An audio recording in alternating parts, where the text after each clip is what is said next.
70% dessa SAF pertenciam a 777 e agora, pelo menos em caráter liminar, voltam para a Associação Civil Sem Fins Lucrativos, Clube de Regatas Vasco da Gama. E eu não queria ser o responsável por mais uma briga judicial. A ação é para proteger as ações da Vasco SAF. Eu queria prestar uma homenagem, falar um pouco dos 3 colegas que nos deixaram de ontem para hoje. A ação ela é exclusivamente de proteção à Vasco SAF, justamente para não acontecer o que aconteceu hoje com o time belga. A ação é para proteger as ações da Vasco SAF, para que não tivesse nenhum bloqueio com a Vasco SAF e o Vasco fosse prejudicado financeiramente e entrando num colapso financeiro. Eu sou vascaíno antes de ser presidente do Vasco. Que fique muito claro para alguns oportunistas. Eu sou vascaíno e todas as ações que estão sendo tomadas é por proteção a você, torcedor. É muito difícil ter que entrar na justiça, porque eu vivi aqui anos e anos com o Vasco tendo briga judicial. E eu não queria ser o responsável por mais uma briga judicial.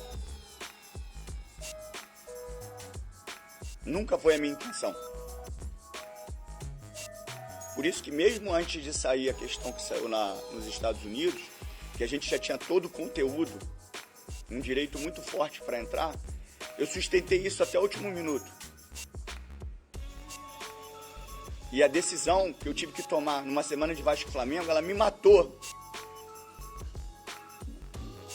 Porque eu sei o que cairia na minha conta.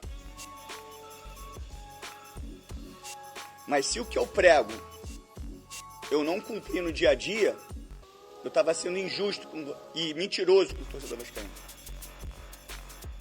Então eu sabia que eu ia ter que pagar esse preço, que ia doer muito quando fosse anunciada que a gente entrou com a ação.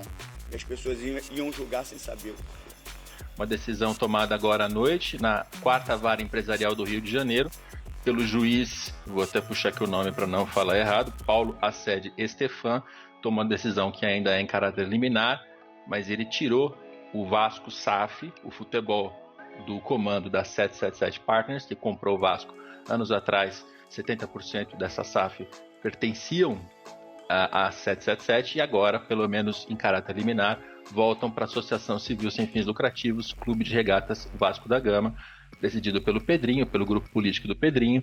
Então, o futebol provisoriamente está com a associação que tinha entrado com uma ação pedindo para retornar ao futebol. Essa é uma ação que corre em segredo de justiça, então até então a gente não tinha detalhes em relação a ela e nem deveríamos ter, mas como se trata do Vasco da Gama, do futebol, essa decisão em questão de alguns minutos vazou, chegou a alguns jornalistas, inclusive a mim.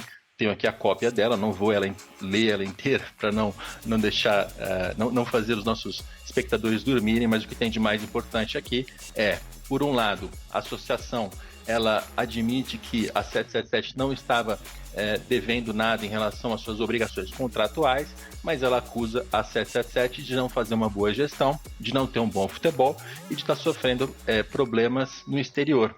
Eu queria prestar uma homenagem, falar um pouco dos 3 colegas que nos deixaram de ontem para hoje, o Apolinho, o Antero e o Silvio Luiz. O Silvio, como escreveu o Everaldo Marques hoje na rede social, o Silvio está na santíssima trindade da narração brasileira, junto com o Galvão, o Luciano e ele.